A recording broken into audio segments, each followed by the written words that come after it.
J'ai réussi ma vie, alors pourquoi je ne suis pas heureuse? Déborah est le parfait exemple des femmes que j'accompagne. Une vie réussie sur le papier, mais à l'intérieur, une sensation de vide, comme si plus rien ne la remplissait. Sa prise de conscience date d'il y a quelques semaines. Elle revenait du travail en métro, une journée normale, et pourtant sans raison apparente, les larmes ont commencé à couler sur son visage.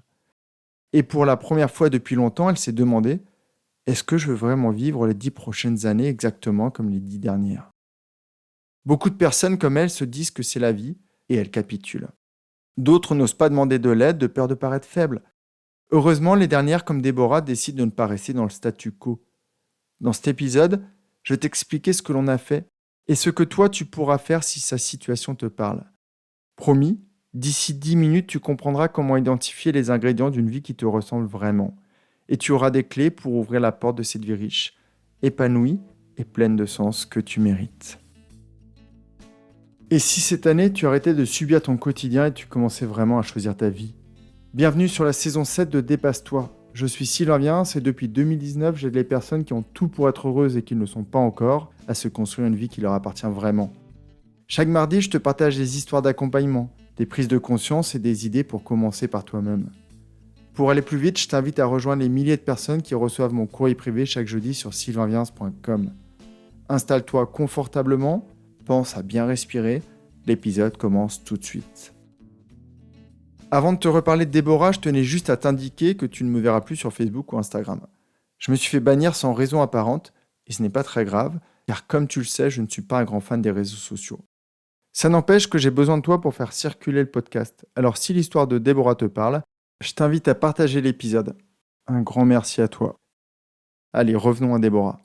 Elle a une situation très commune, un job bien payé, une petite maison aux portes de Paris, 2 enfants pleins d'énergie dont le cerveau tourne aussi vite que leur maman, un mari qu'elle dit attentionné, mais qu'elle n'a pas envie d'embêter avec ses problèmes. Sur le papier, tout va bien, mais à la veille de ses 43 ans, Déborah a de plus en plus de mal à sortir de son lit le matin. Certains jours, elle reste quelques minutes sous la couette à regarder le plafond. Les journées qui l'attendent ne lui donnent plus du tout envie. Elle continue de sourire, de travailler, de s'occuper de sa maison et de ses enfants, mais elle sent quelque chose s'éteindre en elle. Quand elle ferme ses paupières le soir, sa petite voix intérieure lui murmure qu'elle n'aime pas son quotidien. Est-ce une crise de milieu de vie, une déprime qui dure depuis quelque temps déjà, ou autre chose? On s'en moque. Ce qui est certain, c'est qu'elle ne se sent pas heureuse et qu'elle a décidé de ne pas rester figée dans cette situation. À première vue, pas de gros problème. En surface, ça roule. Mais quand on gratte un peu, on comprend que Déborah a suivi le plan classique, celui qui consiste à faire plaisir aux autres et qui est censé répondre aux attentes sociales. Elle a fait plaisir à ses parents en sortant dans les premières de sa promo à Sciences Po.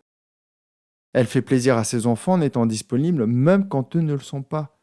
Elle cherche à être admirée et reconnue dans son entreprise. Sa vie s'est construite sur les attentes extérieures, pas sur les siennes.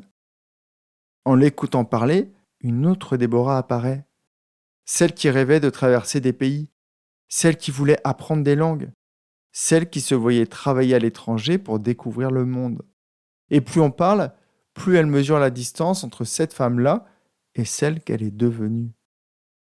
La prise de conscience est difficile. Elle se rend compte qu'elle a mis cette vie-là de côté pour répondre aux besoins de validation, à ses loyautés familiales et au conformisme. Après ce constat, on explore ensemble les moments de sa vie où elle s'est sentie vivante, pleinement vibrante. Elle se rend compte qu'elle les a stockés dans un coin de sa tête depuis longtemps et qu'elle se focalise aujourd'hui sur ses problèmes. Une personne en perte de sens fait souvent ça, se focaliser sur les problèmes qui la vident, sur tout ce qui lui manque, plutôt que sur les moments qui la remettent en énergie. Sans difficulté, elle remet la main sur ces moments où le temps semblait s'effacer, où elle était elle-même. Son premier souvenir est un voyage en Thaïlande accompagné d'amis. Quand elle m'en parle, son visage se transforme, ses yeux s'illuminent. Elle se revoit avec ses chaussures de rando dans la jungle, la machette à la main. Dans un cours de cuisine, un récipient rempli de légumes et de fruits qu'elle ne connaît pas face à elle. Un moment fort de ce voyage avait été la visite d'une école, où elle avait déposé des fournitures scolaires aux enfants. Son second souvenir, c'est un week-end d'enterrement de vie de jeune fille d'une de ses amies de lycée.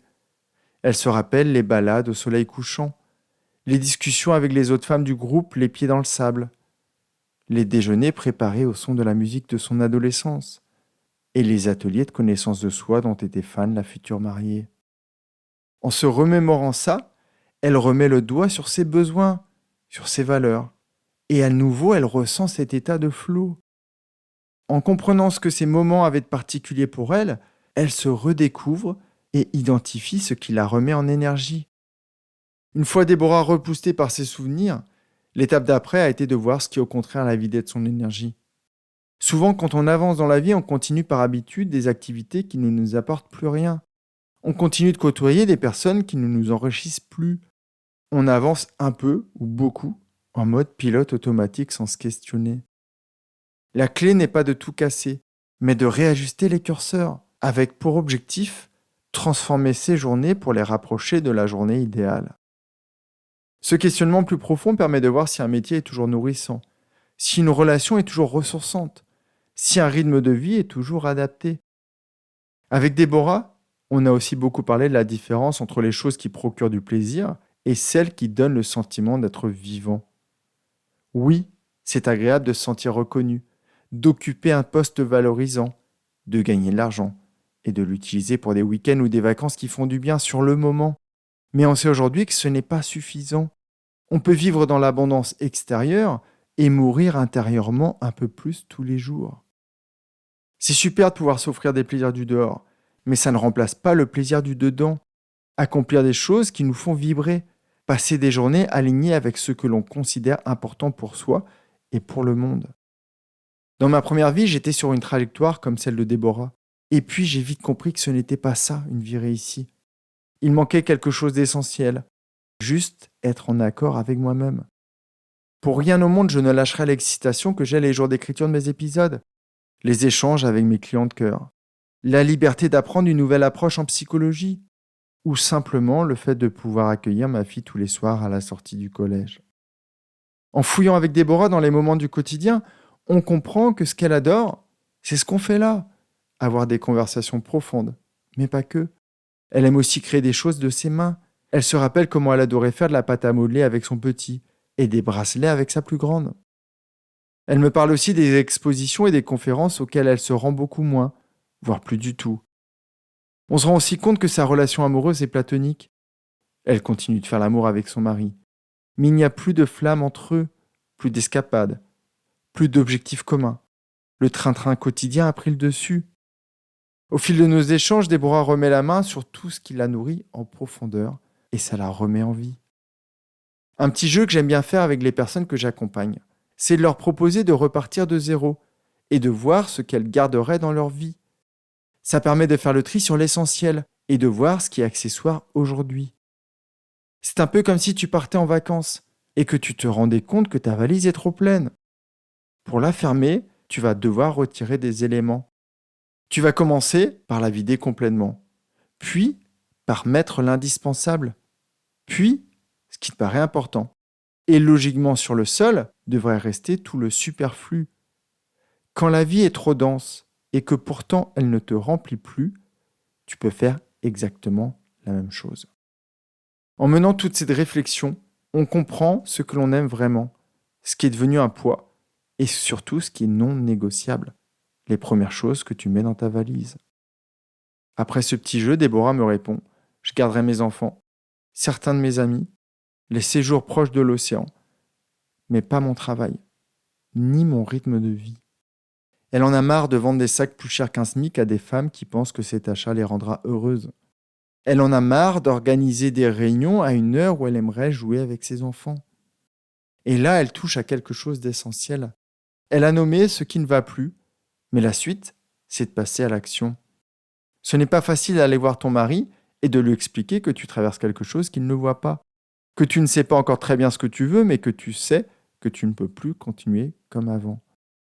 Ce n'est pas non plus facile de prendre rendez-vous avec ton manager pour faire évoluer ton poste, surtout quand tu as passé des années à performer, à sourire et à livrer tout ce que tu pouvais. Et c'est encore plus difficile de commencer à décliner certaines invitations, à t'éloigner de certaines relations, sans te sentir coupable ou égoïste. Toutes ces résistances sont normales, elles font partie du chemin. Et c'est exactement là où l'accompagnement prend tout son sens.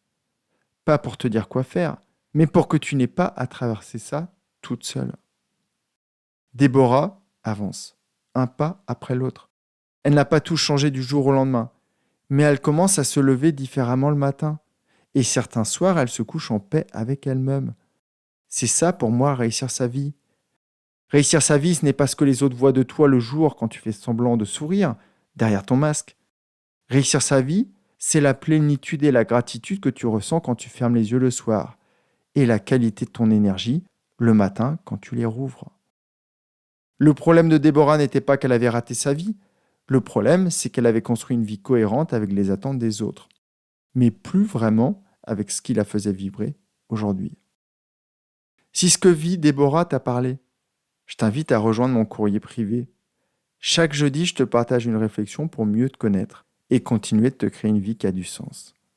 Et si tu veux aller plus vite, contacte-moi directement. En attendant, prends vraiment bien soin de toi et de toutes les formes de vie qui t'entourent. Bye bye. Merci d'avoir écouté jusqu'ici.